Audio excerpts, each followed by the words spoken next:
Hello friends, welcome to రుచి వంటిల్లు.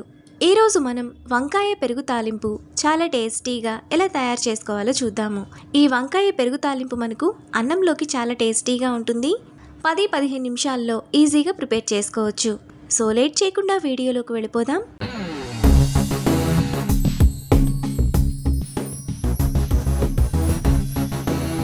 ముందుగా వంకాయ పెరుగు తాలింపు చేసుకోవడానికి ఒక గిన్నె తీసుకొని అందులో ఒక పెద్ద కప్పు పెరుగు, మనం పెరుగు తీసుకున్న కప్పులోనే అరకప్పు నీళ్లు పోసుకొని తొలిపి వేసుకోవాలి. తరువాత సన్నగా తరిగిన ఒక ఉల్లిపాయ వేసుకొని కలుపుకోవాలి.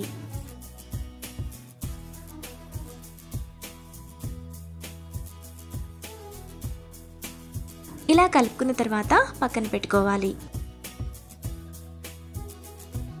ఇప్పుడు 4 పెద్ద సైజు పొడవు వంకాయలను కడిగి ఇలా చిన్న చిన్న ముక్కలుగా కట్ చేసుకొని ఉప్పు నీళ్ళలో వేసి ఉంచాలి.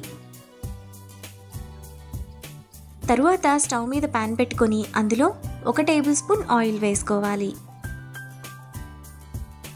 ఆయిల్ వేడైన తర్వాత ముందుగా మనం పక్కన పెట్టుకున్న వంకాయ ముక్కలను నీళ్లు లేకుండా వేసుకొని 2-3 నిమిషాల పాటు బాగా ఫ్రై చేసుకోవాలి.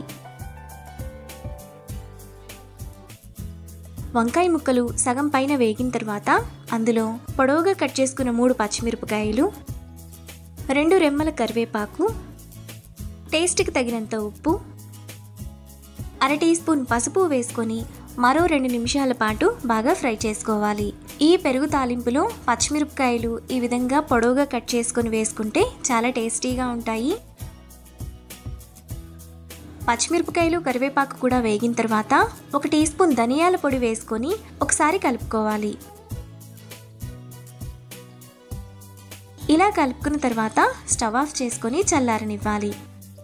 వంకాయ ముక్కలు చల్లారిన తర్వాత పెరుగులో వేసుకొని కలుపుకోవాలి.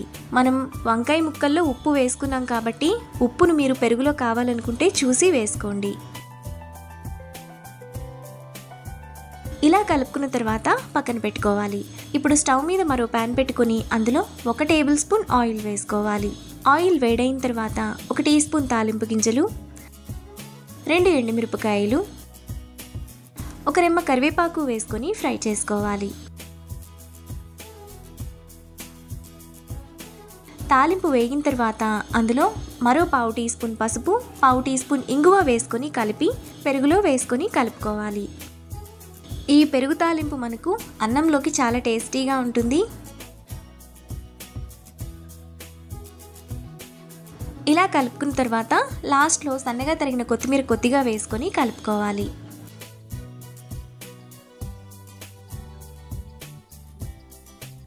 మనకు చాలా టేస్టీగా వంకాయ పెరుగు తాలింపు రెడీ అయిపోయింది. ఇప్పుడు ఈ పెరుగు తాలింపును అన్నంలో వేసుకొని సర్వ్ చేసుకుంటే ఎంతో టేస్టీగా సింపుల్గా చేసుకునే వంకాయ పెరుగు తాలింపు రెడీ. ఈ రెసిపీని మీరు కూడా ట్రై చేసి మీకు టేస్ట్ ఎలా కుదిరిందో నాకు కామెంట్స్లో షేర్ చేయండి. ఈ వీడియో కనుక మీకు నచ్చినట్లయితే లైక్ చేసి, షేర్ చేసి, సబ్స్క్రైబ్ చేయండి.